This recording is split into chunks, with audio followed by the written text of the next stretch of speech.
The Galactic Council chamber fell into stunned silence as Ambassador Zethkar finished reading the mission parameters.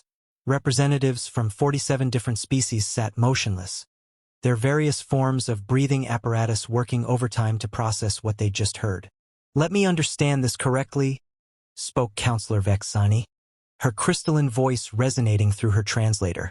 "You want volunteers to pilot a vessel into the Maelstrom Nebula, navigate through gravitational anomalies that would crush most ships, land on a planet with atmospheric pressure equivalent to being 3 kilometers underwater, retrieve an artifact from ruins guarded by automated defense systems that have already destroyed 6 exploration teams, and return through a collapsing wormhole that has a 93% chance of temporal displacement." Ambassador Zethkar's tentacles writhed nervously. "That is accurate." The chamber erupted in a cacophony of refusals.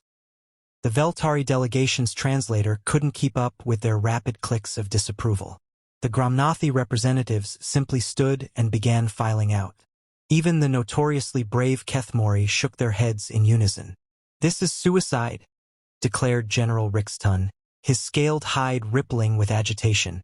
"The Kethmori have conquered 17 star systems, but this is madness."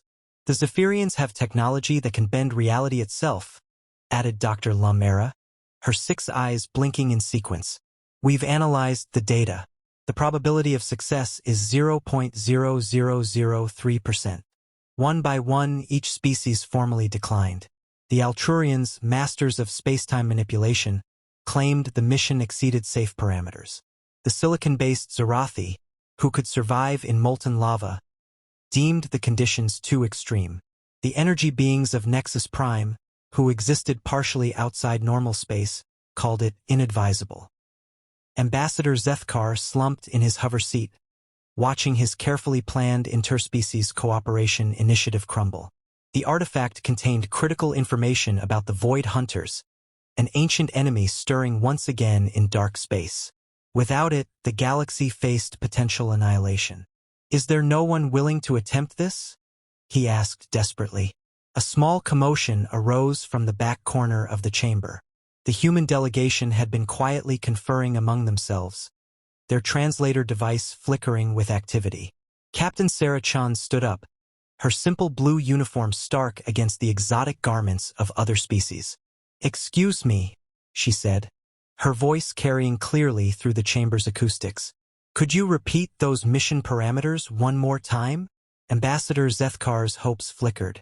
Perhaps he had glossed over some detail that made it sound worse than it was.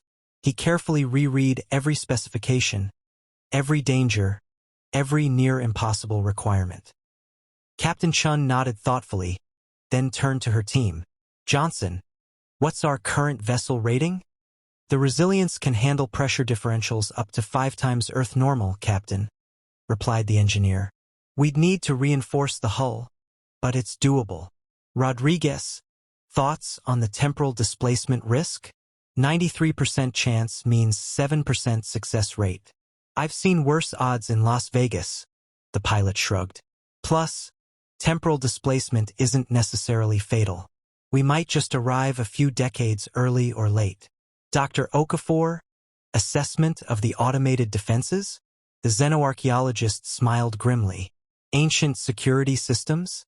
Captain, humans have been breaking into tombs and temples for thousands of years.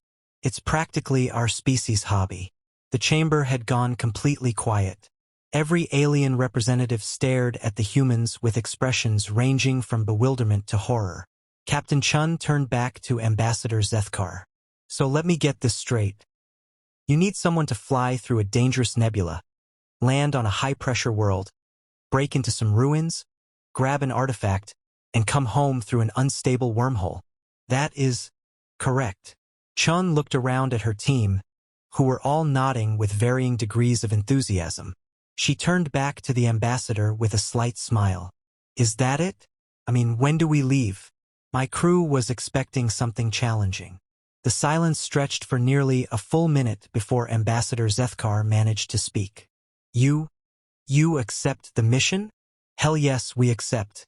This sounds like a Tuesday for us." And that was how the galaxy learned that while other species saw impossible odds, humans saw interesting puzzles.